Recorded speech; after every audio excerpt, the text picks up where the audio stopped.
Okay. What island is that on? Good evening, everybody. I'm Linda Caden, and I'm here to actually give a tech talk. And Lori spoke to me about it, and she said, could you just give a tech talk? And I said, I'm not very techy. And she said, no, it's okay. We just want to know how you print your photos and what kind of material you use and what dimension you choose and whether or not you light it. So I said, well, okay, I can talk about that because I have printed over 300 prints in my photo career. I know you're thinking, what in the world was she doing? Well, I started about 10 years ago, and I took so many pictures at Huguenot Park and down at Alligator Farm, and I didn't do Facebook or Instagram or the web, so I was at a loss. And my husband said, why don't you write a little book, a little children's book about birds? And so I did. And that was the beginning. And I showed my brother, and he said, oh, that's really cool. My brother, he's a printer. I didn't tell you that. But yes, that young man, my younger brother, is a printer. And he said, anytime you want something printed, just send it to me. And oh yeah, I sent him everything, some really bad things. But anyway, that's how it began. And that's why I have so many prints. And you're probably wondering, where are they? Well, they're in our house, and you met John just a little bit ago. He lives with all these pictures. They're on our walls, on the furniture, on the bed, in the closets, and they're everywhere, stacked everywhere. But they're also in the library, and I've got a show there at the Ponte Vedra Library right now. And they're also in a hospital, and they're in other libraries, or they have been, and they're also in people's homes. Because if people saw my work on the website, they would say, I think I'd like to have that in my home. And I thought this is the best way to talk to you about size and materials and whether or not to light it, to show you some of the clients that I've used in the past. So how's that sound? Good? Okay, let's get started. All right, so you've got a print that you have in mind, something that's really wonderful that you've done. How do you decide how to do this? First, figure out where you want to hang it. That after you've done that, it gets so easy. So we'll talk about size, materials, lighting, and then later on I'll talk to you about where to order. This client, oh, it's such a beautiful home, but she had a beautiful breakfast area, and she had something hanging on that wall that she didn't like very much. But she did love the white pelicans that she saw when they came through a couple of years ago, and also on my website. And she said, I just love to have that as a print on my wall in my kitchen.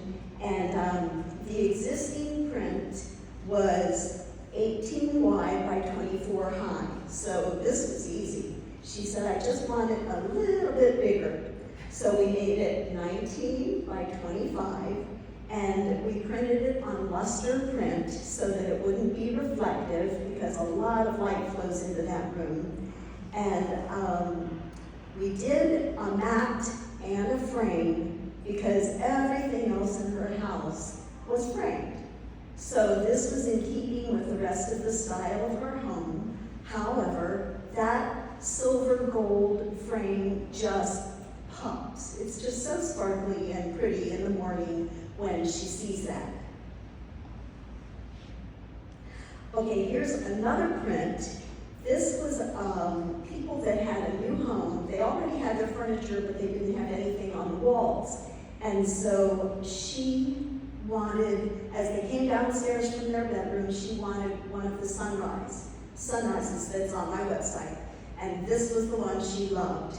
And as you look at the architecture of the room, that can give you a hint as to how big your piece should be.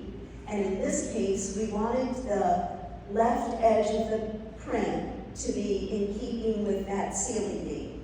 And so once we had that determined, it was 15 inches to the left edge of the wall, and we made it 15 inches to the right edge, and that determined, okay, that canvas has to be 50 inches wide. And the ratio of this print was a typical 3:2 ratio, so that's how we came up with 33 inches high. You follow me there? Yep, we got some nods. And she also has a transitional home. It's not really traditional, it's not really contemporary, it's a mix. And so she said, I think a canvas wrap would be really good. And I have brought some samples of canvas and metal and paper and framed and unframed right over there on that table, and Susan can help explain things to you if you want to see during the break. She also got a console table that she put underneath the print, and that hid the outlet plates below, so it looked pretty good. All right, so here we go. This is the way this project begins. This woman had lived with a blank wall for several years, and she said, I am so sick of this wall. All I see are the speaker boxes. I've got to put something up over the sofa. And it was a big sofa. That was about 10 feet wide, and it was with a recliner thingy, or a sectional there at the end. So we had to do something that was going to be very long and panoramic. And she didn't want it to be less than the width of the insides of the speakers, but she didn't want it to be more. And she wanted to keep it pretty low, not very wide. So we decided to do almost a 3:1 ratio to really spread it out and make it in keeping with the sofa, but also be away from the speakers as much as we could. She also chose a canvas wrap because it was going to be pretty long, and it would have gotten heavy if it were metal. And this is what it looked like. She wanted white pelicans again, and she wanted it to be in keeping with the color scheme of her home. So that's our solution, and she loves it. And that's all that counts. Okay, in case you're starting to think, oh my gosh, this isn't as easy as I thought, all you have to do is put a search into your computer and say, I've got a sofa 6 feet wide, how wide should the art be above my sofa?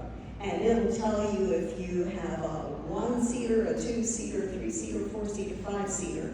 So there is a plethora of information on the web. Oops, sorry. And also, if you didn't want one long panorama like that, you can break it up. A printer can do it in sections for you, and that is really cool also. This piece is from Etsy. And you can go on to House Beautiful, Etsy, so many websites that will give you ideas for how to print something.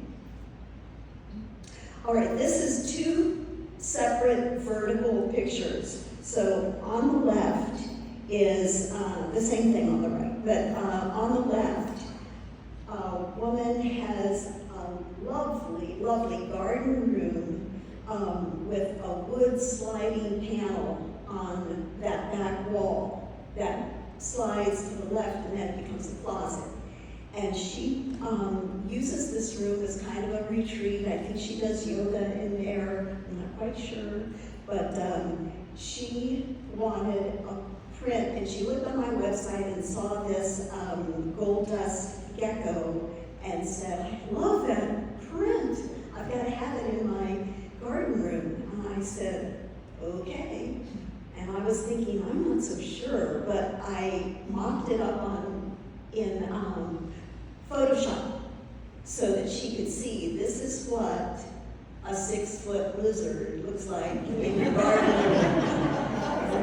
And once she saw that, she said, oh no, I mean, that would drive me crazy. So we ended up choosing something much more serene. It's the white egret training. And it's more in keeping with her color scheme as well, which is a lot of neutrals, white, black, dark, light. And so she was much happier with that. So thank goodness for Photoshop. I'll take questions at the end.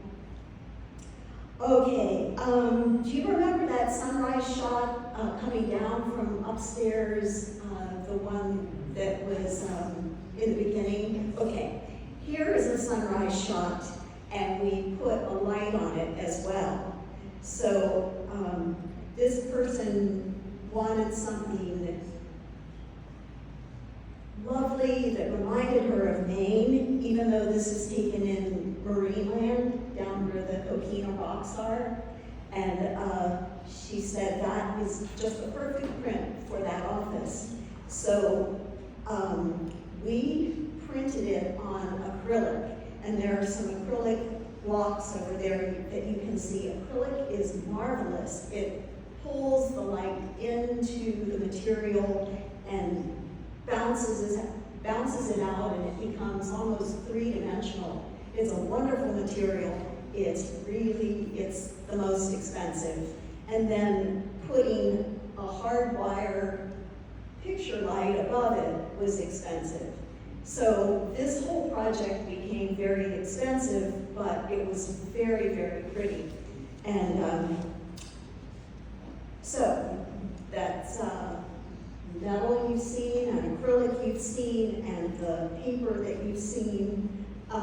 Here's another canvas wrap on the left, and this is big. It's 72 inches tall because this woman had very high ceilings, and anything that she put above the fireplace just was too skimpy. And so she said, let's do something super tall, and it looks much better in the space.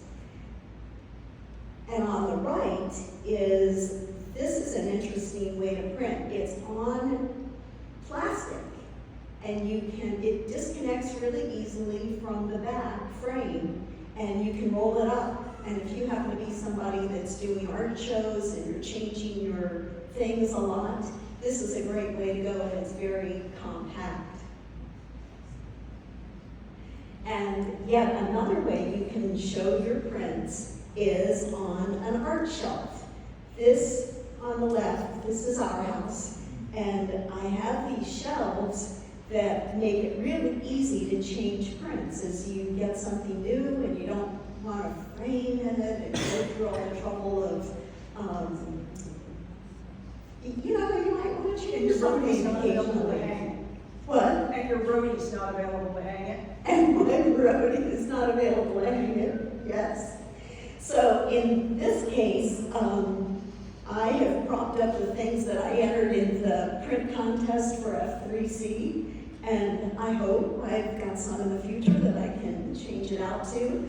But this is lit from above with a wall washer. There are two wall washers, actually, that come down on that wall and give it some light even in the nighttime. Okay, got your phones ready? Here's where to order. Raven Image, local, they're on Beach Boulevard. I love, love, love them. They do paper, canvas, acrylic, and wood. AIM Printing, he's very, very nice, Merrick. And Mary Ann uses him a lot. And he does paper, plastic, and metal. If you want to go a little farther than Merrick, in Jupiter is Shiny Prints, and I've used them a lot because my brother had his office in Jupiter. And if you want to go all the way to the West Coast, APC Lux Prints is also very, very good. And if you like the framing, some of those, can't remember what, but the art company where Winn-Dixie is, they do really good framing. And Bay Photo, go there for their website. It's fantastic. They can give you so many ideas, and they've got the broadest range of materials in Bay Photo. You might or you might not use them, but use them as a resource for ideas. So there you go. My website is there, and my phone, and my email, and Facebook, and Instagram. Please contact me if you have any questions. And I don't know if we have time now for any more questions. Yeah, Max.